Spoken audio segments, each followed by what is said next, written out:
Câmara, se lá no Senado eles tentarem colocar 10 mil, isentar aquelas pessoas ali, né, que ganham até 10 mil, isso vai complicar, porque eles estão querendo tirar da saúde, da educação, né, galera, infraestrutura e entre outras coisas.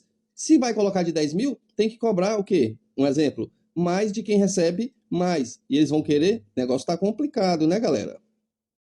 Escândalo no INSS. Sérgio Moro foi desmascarado ao vivo, provando que o governo Bolsonaro sabia de tudo.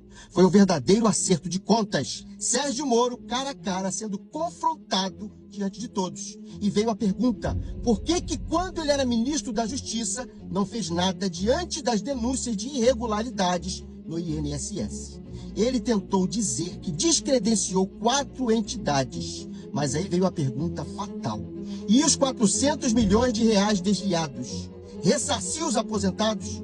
A cena foi quase uma cariação, revelando que o governo Bolsonaro já sabia e preferiu esconder. Agora, diante das câmeras, ficou comprovado negligência, omissão e silêncio diante do sofrimento do povo. A responsabilidade é do ministro para fazer isso. Como é que o senhor, ministro, pode justificar essa sua omissão?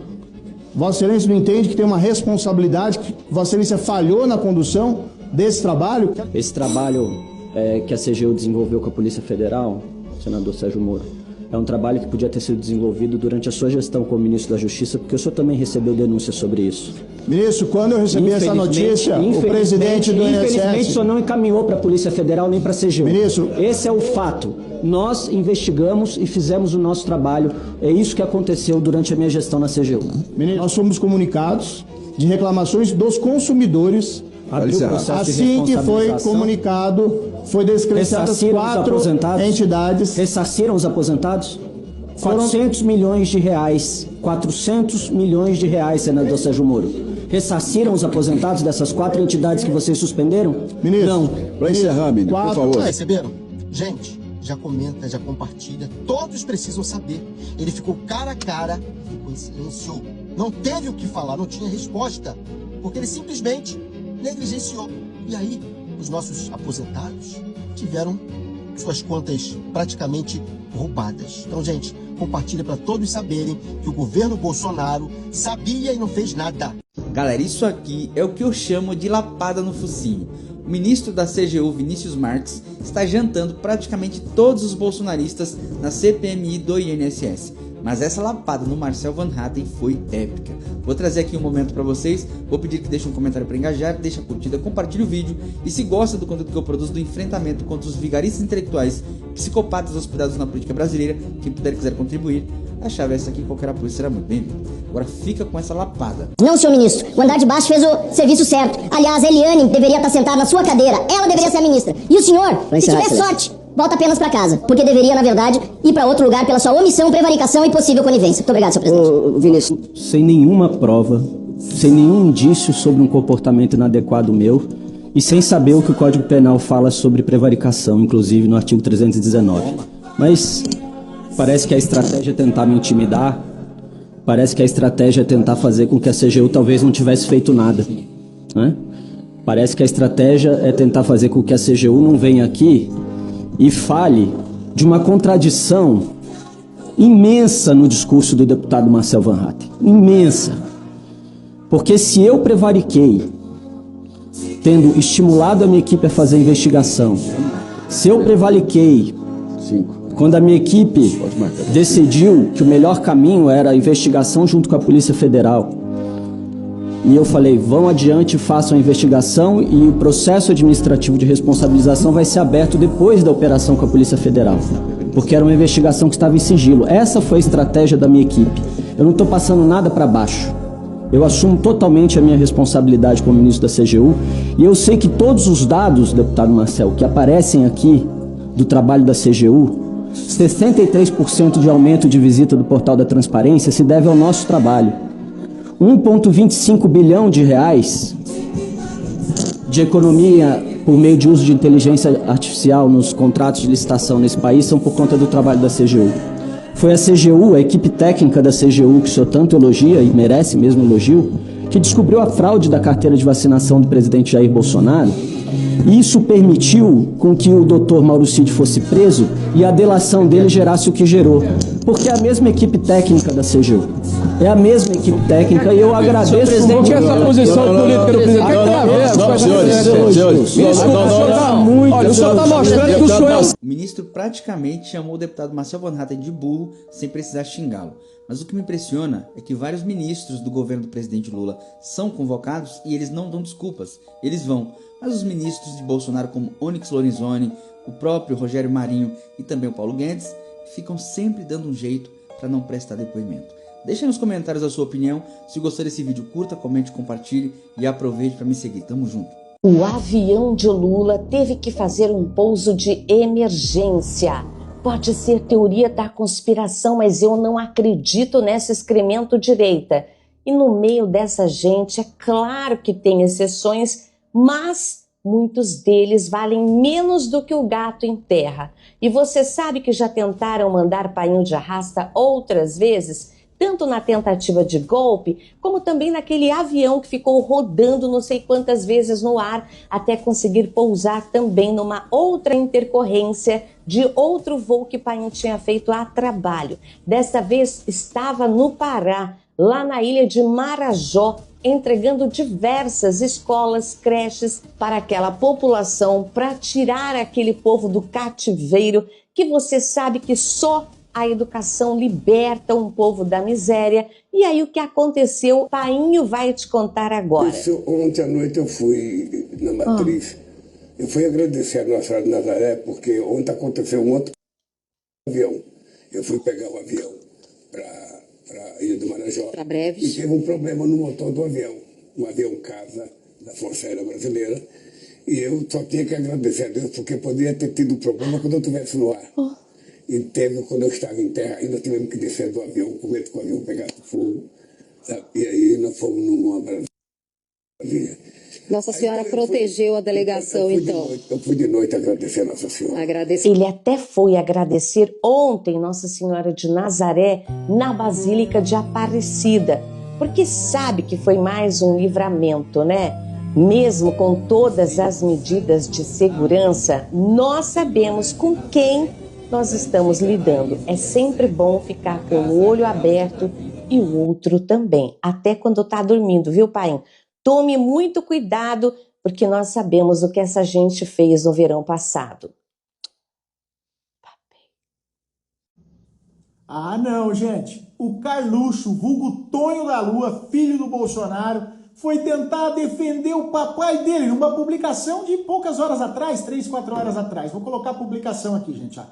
Ele coloca uma foto do pai dele, do bandido, do ladrão do pai dele, né, do golpista do pai dele, semi-moribundo, né, ele ali sentado com uma cara triste, com uma pulseirinha de internação hospitalar e tal, fazendo uma cara de coitado, né, e aí ele começa o texto de defesa, adivinha, defendendo e criticando porque que revogaram aquele indulto que ele deu para aquele grande herói nacional, o Daniel Silveira, isso mesmo. Que emocionante, gente, uma história digna de um filme, só que de um filme de comédia de muito mau gosto. É uma piada essa gente. Não é possível um negócio desse, gente. Porque, veja bem, né, doutor? O Danielzinho, como ele é conhecido no meio dos bolsoafetivos, é um exemplo de cidadão de bem. Aos 25 anos de idade, esse pilantra já estava militando forte, este vagabundo. Ele estava militando na arte de faltar ao trabalho dele. Ele era cobrador de ônibus com 25 anos de idade e esse vagabundo faltava diversas semanas do trabalho, dias corridos. Não ia trabalhar, porque era vagabundo, era bandido, era safado, era vadio. E aí o que ele fazia para faltar, doutor? Ele faltava porque ele estava doente? Não, porque ele era vagabundo. Ele falsificava, ele fraudava atestado dos meus pares médicos. Falsificava atestado para faltar no trabalho, vagabundo. É sobre isso que a gente tem que conversar, sobre a tal da meritocracia dos golpistas. É disso que a gente tem que falar. Aí, depois esse vagabundo que no meio social só fazia merda do Daniel Silveira, esse que o Tonho da Lua está querendo defender, né, um indulto para um vagabundo daquele dali, né? O cara virou PM, conseguiu entrar para a polícia militar. né? Só que ele colecionou tanta punição que ele colecionava punição igual ele colecionava falta no trabalho dele no ambiente civil quando ele era cobrador de ônibus. Só no ambiente militar foram diversas reprovações, foram diversas repreensões e foram diversas advertências. Vocês acham que um safado, um pilantra, um vagabundo, um bandido, um vadio, que só fazia merda na vida social dele, no ambiente civil, se ele vai para o ambiente militar, se ele vai se dar bem, gente? Eu fui médico de marinha, médico militar por mais de 5 anos, vários anos como médico militar de marinha. Ai de mim, doutor Rosa, se chegasse um dia atrasado, eu nunca faltei ao meu trabalho, nem quando estava doente. Eu lembro que, teve um dia que estava lá 42 de temperatura, eu fui trabalhar. Um único dia, em todo o meu ambiente militar, tive um contratempo num plantão, tive que passar o plantão para um colega que demorou para chegar, acabei chegando 10 minutos atrasado no ambiente militar.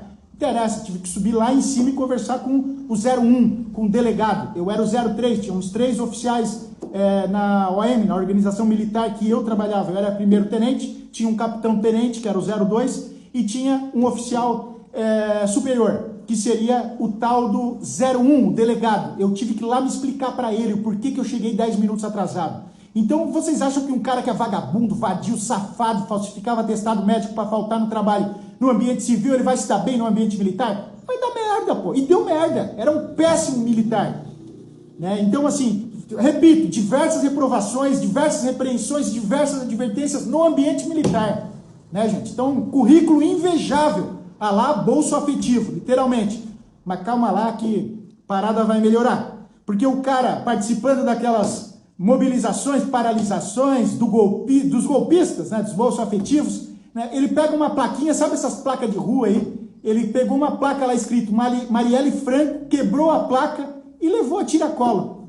Né? Ele foi tratado como um herói e consegue se eleger deputado federal. Olha que bizarro, gente. Porque aqui no nosso país, no nosso Brasil, quanto mais escroto você for, maior a chance de virar político. É tipo um The Voice da bandidagem. Aí me vem o Tonho da Lua hoje, repito, há poucas horas atrás, chorando porque não respeitaram o indultozinho do papaizinho bandido dele pro bandido do Daniel Silveira. Meu filho, ô Carluxo, eu sei que tu vai esculachar, tua família vai esculachar Santa Catarina agora em 2026, tu vai ser o senador mais votado no meu estado. Né, gente, eu não entendo, um estado tão pequenininho como o meu estado, a gente tinha a oportunidade de fazer a coisa certa. Né? Agora, recente, nós tivemos em Santa Catarina, nós batemos um triste recorde nacional. Nenhum outro estado do Brasil teve praticamente 30 prefeitos presos por ladruagem, roubalheira e bandidagem com o dinheiro público. Todos esses praticamente 30 prefeitos presos por ladruagem do dinheiro público do catarinense, tudo bolsonarista, tudo de direita. E agora a família Bolsonaro vai dar tapa na cara do catarinense, porque vai trazer o Carluxo, o Tonho da Lua, esse mesmo indivíduo aqui da publicação, vai trazer esse rapaz para ser o mais votado como senador pelo meu estado. Mas, ô Carluxo, teu pai não é rei não, cara, a gente não vive na monarquia. Isso aqui ainda é a República Federativa do nosso Brasil, por enquanto, e eu espero que assim continue. Gente, vocês me falaram tão mal desse homem aqui no último vídeo que eu fui obrigada a pesquisar sobre quem era esse cidadão. E, assim, eu fiquei chocada.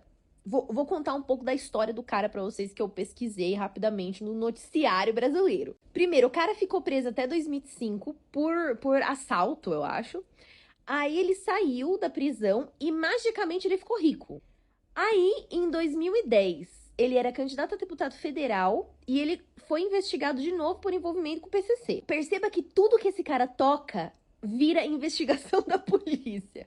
Aí, em 2012, ele foi investigado de compra de votos na eleição de vereador de Embu das Artes. Aí, em 2016, apesar de todo esse histórico, o cara consegue ser eleito prefeito de Embu das Artes. Só que, eu não sei por qual investigação que eu já me perdi, a polícia quer prender ele preventivamente. Tipo, ele é eleito em outubro, em dezembro a polícia quer prender ele. Aí ele foge.